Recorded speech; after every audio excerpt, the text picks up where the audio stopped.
Benar Tuhan, Injil yang dapat memberi hidup kepada kami. Karena itu kami rindu mendengar firman-Mu. Karena lewat firman-Mu lah dinyatakan siapa Injil itu. Sehingga lewat pendengaran kami akan firman-Mu akan timbul iman percaya kami yang dapat memberikan hidup bagi kami. Biarlah Roh-Mu yang kudus bekerja di dalam diri kami pribadi lepas pribadi, supaya setiap hati boleh dipersiapkan untuk mendengar, mengerti, dan menerima kebenaran firman Tuhan.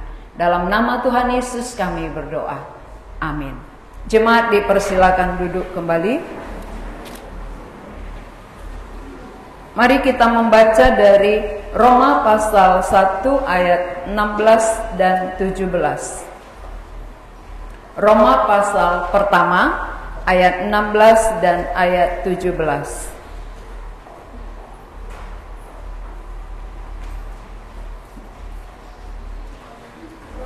Sudah dapat semua? Roma pasal 1 ayat 16 dan 17 saya akan bacakan. Sebab aku mempunyai keyakinan yang kokoh dalam Injil. Karena Injil adalah kekuatan Allah yang menyelamatkan setiap orang yang percaya, pertama-tama orang Yahudi, tetapi juga orang Yunani. Sebab di dalamnya nyata kebenaran Allah yang bertolak dari iman dan memimpin kepada iman. Seperti ada tertulis, orang benar akan hidup oleh iman. Tema kita hari ini, beritakan Injil keselamatan. Beritakan Injil keselamatan. Banyak berita-berita di tengah-tengah dunia yang kita dengar. Banyak sekali berita-berita, apakah itu berita sukacita, berita duka cita, berita yang membangun, atau berita yang menakutkan. Tetapi di sini dikatakan bahwa ada berita yang memberi keselamatan. Beritakan Injil keselamatan.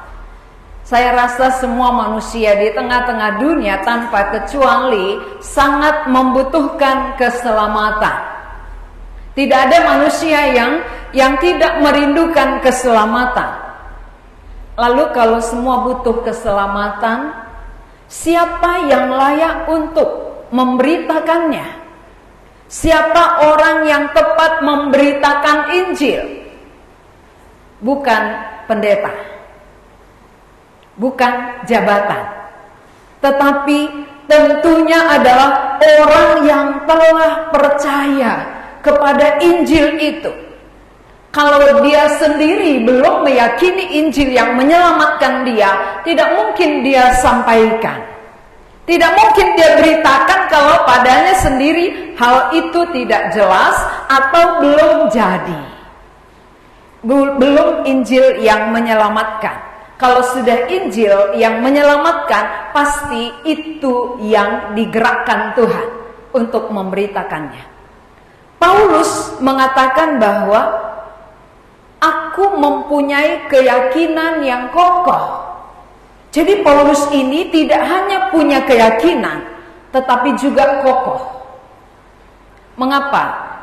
Iman kita seperti gelombang laut. Itu artinya nggak kokoh. Kemana angin ke situ dia. Tapi iman yang kokoh itu tegak berdiri dalam semua situasi. Dalam semua keadaan. Dia akan tegak berdiri, namanya kokoh.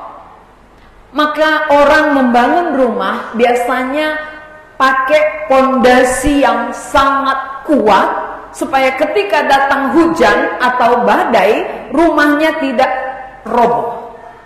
Maka dia buat dasar yang kuat. Iman tanpa dasar yang benar juga tidak kuat.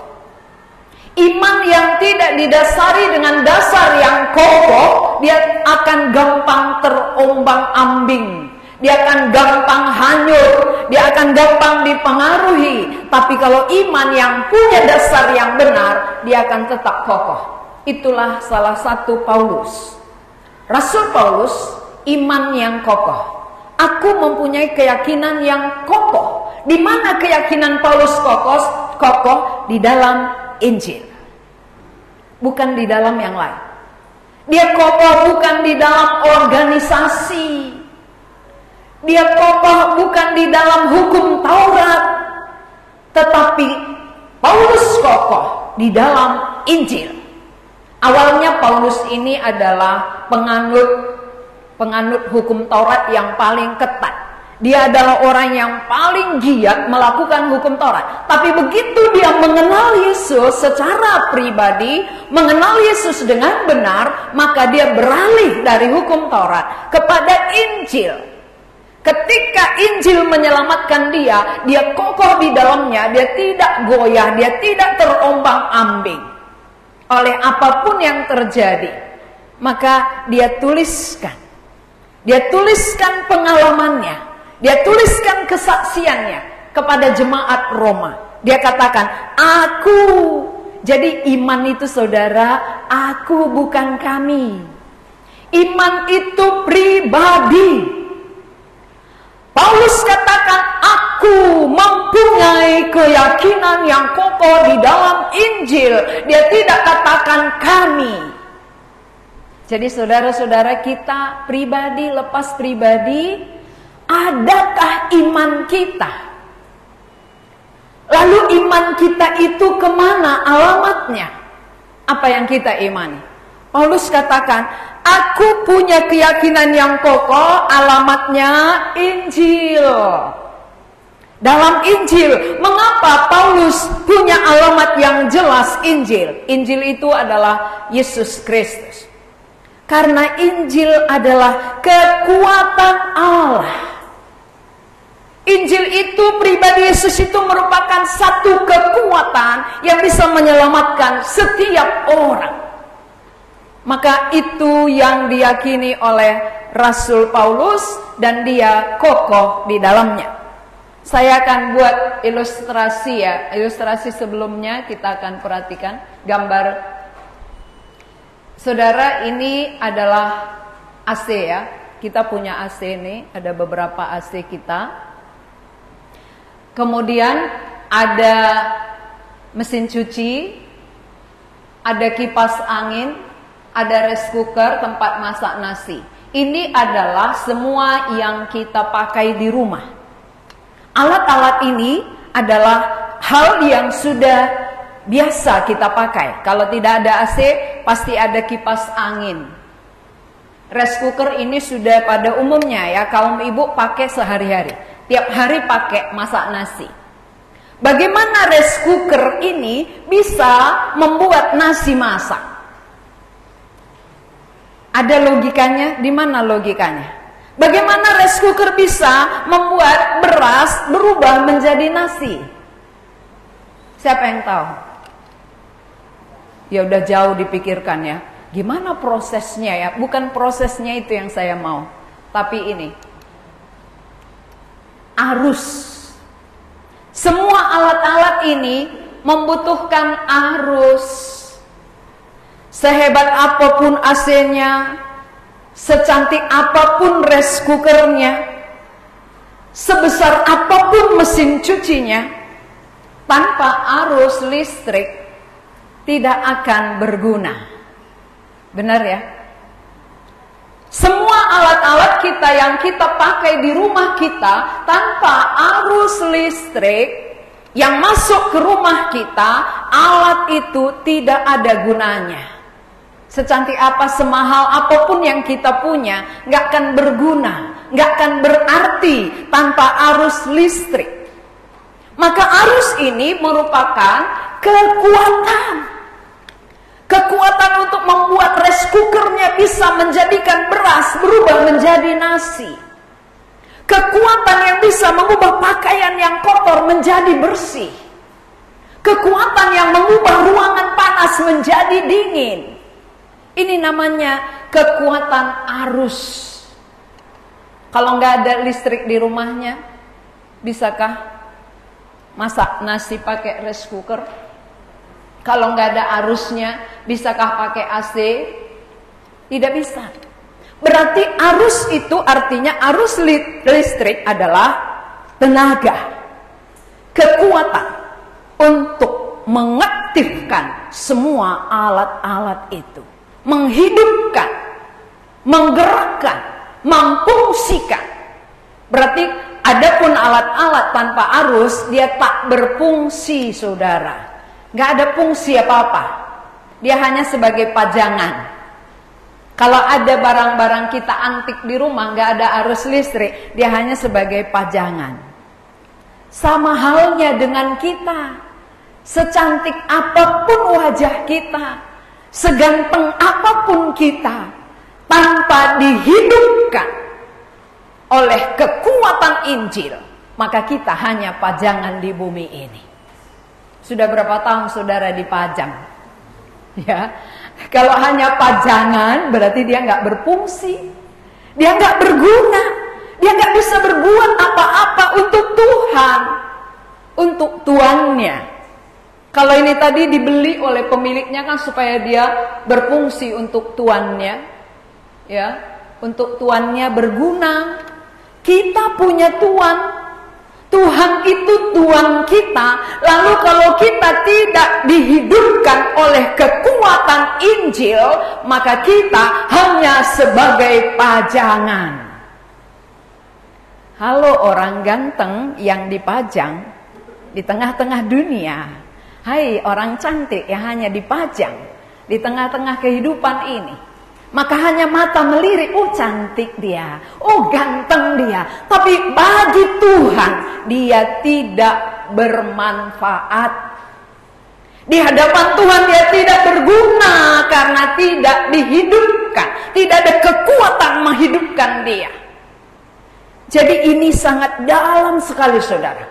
Injil kekuatan Allah ini sangat dalam artinya. Kekuatan Allah untuk apa? Menyelamatkan setiap orang. Setiap orang tanpa kecuali ya. Ini sudah jelas karena ini ada di rumah kita masing-masing. Walaupun ini nggak ada, ini pasti ada.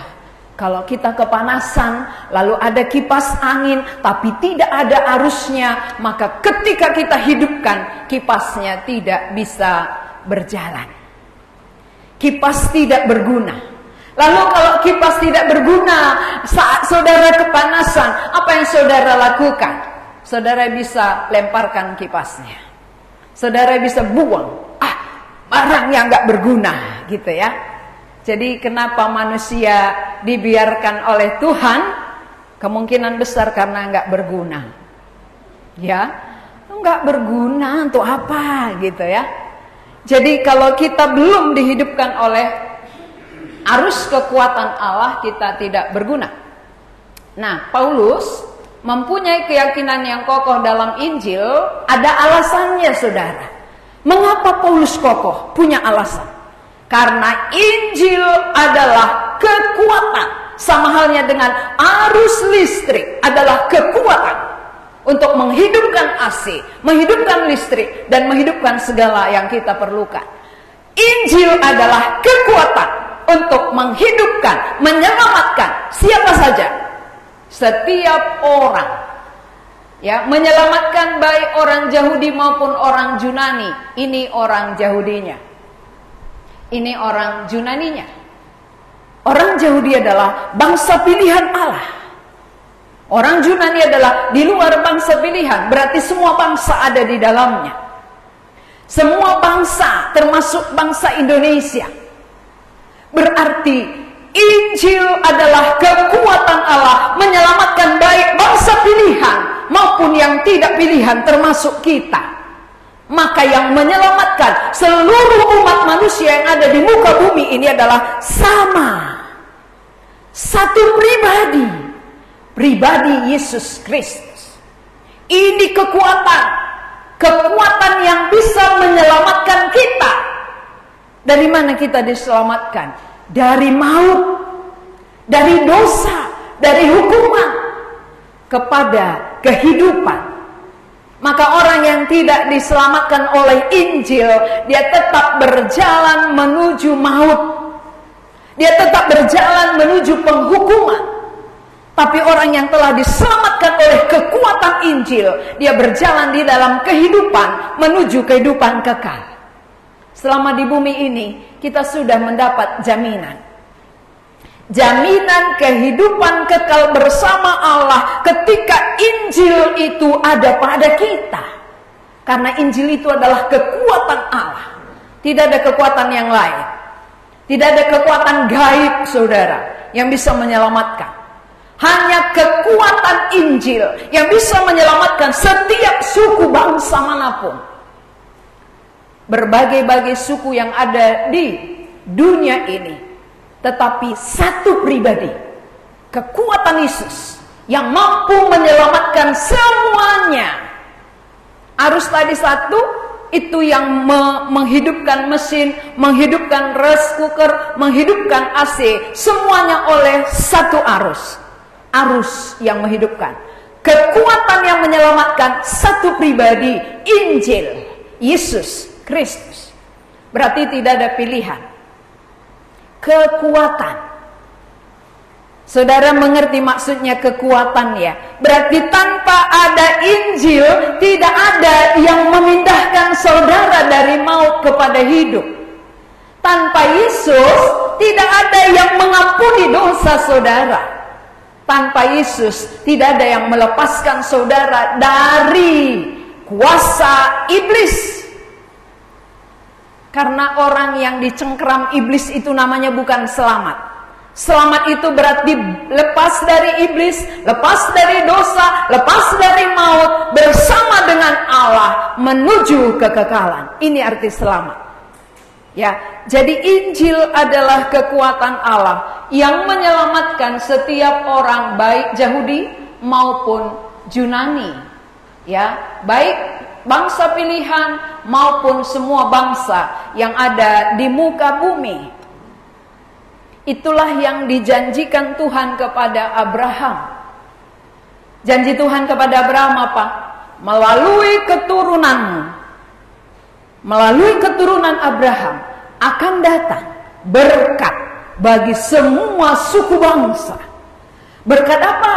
Berkat rohani, berkat keselamatan, bukan berkat jasmani, bukan berkat materi. Maka dari Abraham digenapi berkat itu.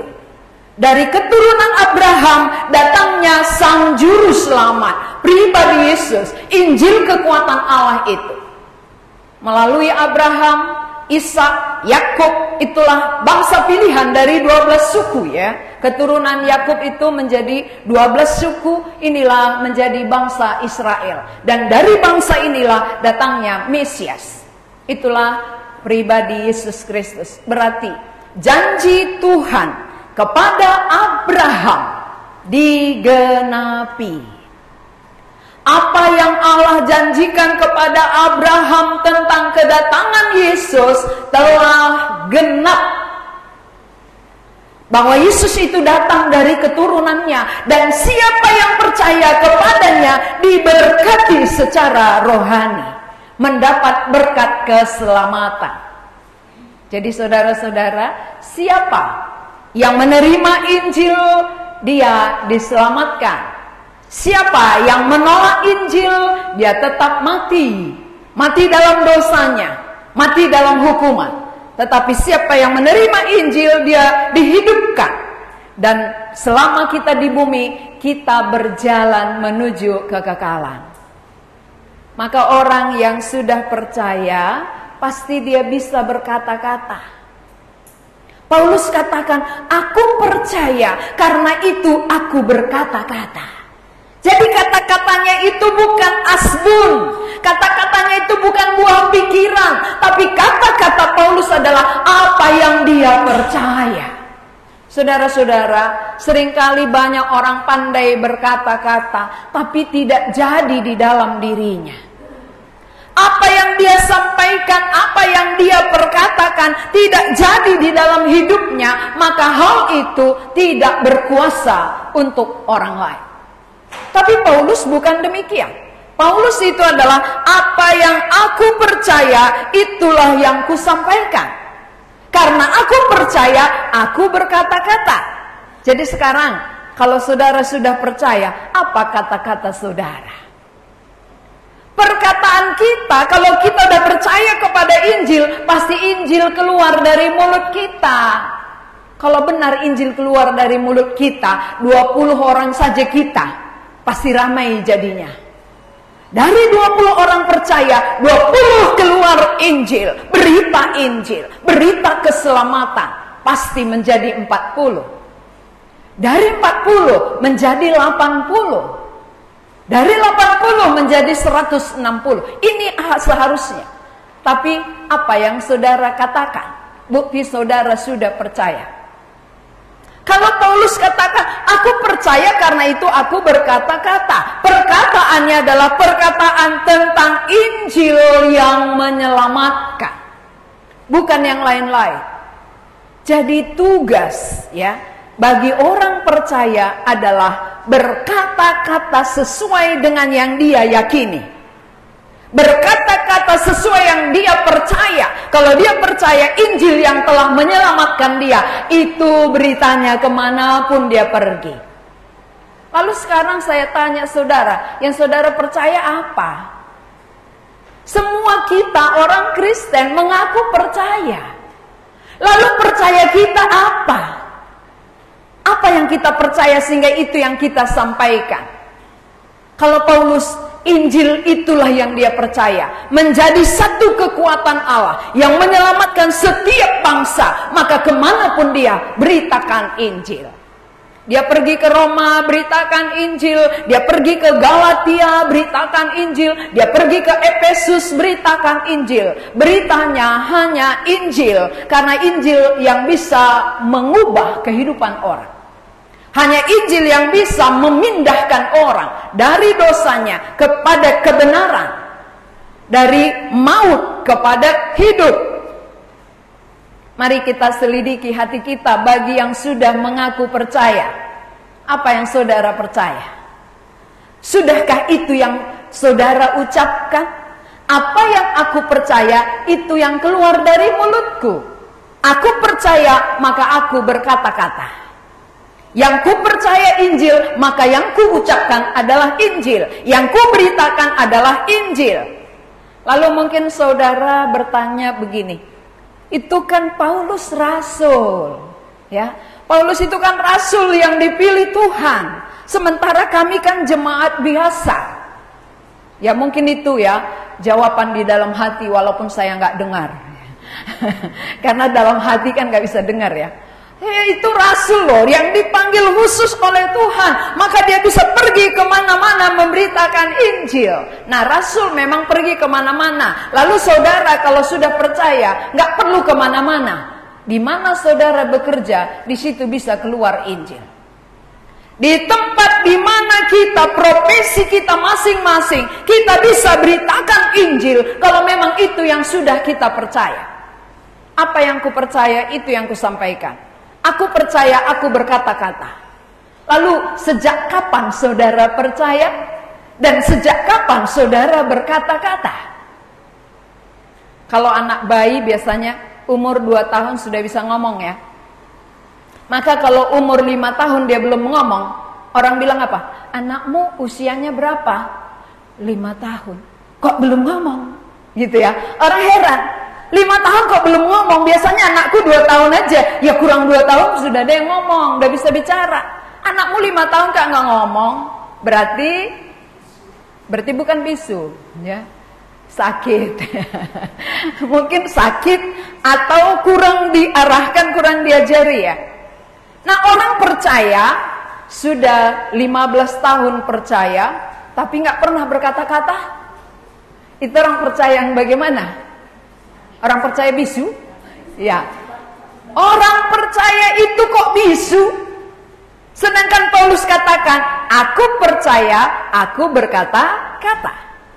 Apa yang aku percaya, itu yang ku sampaikan, bukan yang lain. Injil kekuatan Allah yang aku percaya, aku kokoh di dalamnya, itu menjadi beritaku. Lalu saudara, apa yang saudara percaya? Mungkin yang kita percaya adalah Yesus dapat memelihara kehidupan jasmaniku, kan gitu ya. Aku sehat-sehat, panjang umur, murah rezeki. Maka hanya sebatas itu. Itu yang dia percaya, itu yang dia percakapkan. Maka kemana-mana kalau jumpa sama orang, yang ditanya adalah berapa cucumu? Nah, karena dia bangga dengan cucu banyak, umur yang panjang, itulah yang diharapkan kepada Tuhan, dan itulah percayanya. Maka itu yang keluar dari mulutnya. Umurmu sudah berapa? Ih, aku sudah hampir 80 loh. Bangga dengan usia panjang. Tapi tidak bangga dengan Injil. Kalau Paulus bukan demikian. Tuhan Yesus bukan demikian. Tuhan Yesus bukan umur panjang, hanya 3,5 tahun dia melayani. Tapi sudah selesai pekerjaan Tuhan. Bukan panjang pendeknya umur, tapi berguna tidaknya. Kalau nggak dihubungkan dengan arus, lama pun mesin cuci, nggak bisa dia membersihkan kain kita. Udah puluhan tahun ini loh di rumah, tapi nggak ada arus listrik, maka nggak bisa berfungsi. Sudah lama aku dibaptis, udah puluhan tahun aku Kristen, tapi tidak dihidupkan oleh Injil kekuatan Allah itu. Yang membuat kita beribadah apa? Percaya perkara-perkara lahiriah, percaya perkara-perkara jasmani. Maka itu yang kita pikirkan, itu yang kita perjuangkan, itu yang kita percakapkan. Nanti tes, begitu keluar apa yang dicakapkan? Pasti pergumulan, pasti masalah. Jarang sekali saya dengar percakapkan kembali Injil. Kamu dapat berkat apa tadi? Aku ini loh, mari kita berbagi. Coba tes nanti ya. Begitu selesai ibadah, apa yang dipercakapkan? Apa yang didiskusikan? Aku ekonomi sekarang sulit kali ya. Itu ya. Kau gimana ekonomimu? Jualan dagang sekarang sepi sekali gitu. Makanya firman tidak tembus. Datang-datang mikirin dagangan, pulang-pulang mikirkan dagangan, sehingga firman Injil kekuatan Allah nggak masuk ke dalam hati. Jadi puluhan tahun pun menjadi Kristen, nggak pernah berkata-kata tentang Injil, tetapi perkataannya selalu perkara-perkara lahiriah, duniawi. Tetapi sudah percaya perkara dunia, bukan perkara-perkara kekal, Injil kekuatan Allah. Jadi saudara, ini merupakan keyakinan Paulus yang sangat kokoh, karena inilah kekuatan yang menyelamatkan. Ada yang lain yang bisa menyelamatkan manusia di muka bumi ini? Menurut saudara, adakah sumber yang lain? Ini kan Injil kekuatan Allah menyelamatkan semua orang, merupakan keyakinan Paulus. Sekarang keyakinan saudara sama enggak? Bahwa hanya Injil yang bisa menyelamatkan, enggak ada yang lain. Samakah keyakinan kita dengan Paulus bahwa tidak ada yang lain yang bisa menyelamatkan manusia selain Injil? Jawablah di dalam hati. Ya, kita sendiri yang tahu diri kita. Apakah kita meyakini itu atau tidak? Kalau kita meyakini, pasti kita gigih untuk Injil. Berjuang mendapatkannya bagi yang belum mendapat, dan berjuang menyampaikannya bagi yang sudah mendapatkan. Itu artinya, apa yang aku percaya, itu yang akan mempengaruhi kehidupanku. Kita lanjut.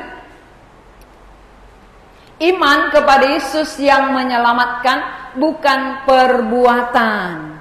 Paulus latar belakangnya adalah orang yang sangat giat dalam hukum Taurat. Hukum Taurat itu adalah perbuatan-perbuatan. Jadi kita diselamatkan bukan oleh perbuatan-perbuatan kita kepada Allah, tetapi Injil yang datang dari sorga, itu yang menyelamatkan kita. Bukan apa yang kubuat untuk dia sehingga aku bisa diselamatkan, tapi apa yang dikerjakan oleh Allah bagiku melalui pribadi Yesus. Itulah satu-satunya yang bisa menyelamatkan kita.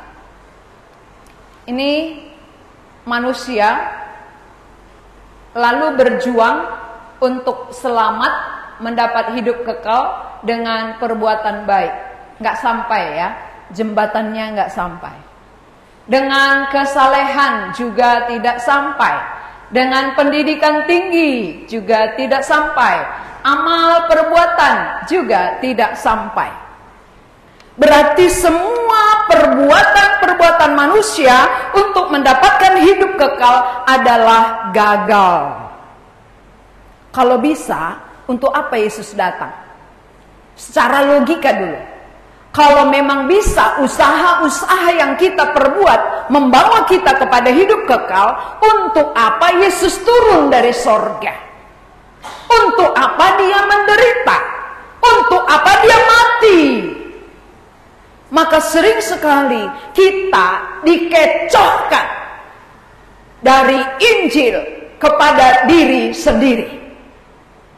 Kita digeser dari kekuatan Allah yang menyelamatkan kepada kekuatan manusia yang sangat terbatas dan semuanya akan sia-sia.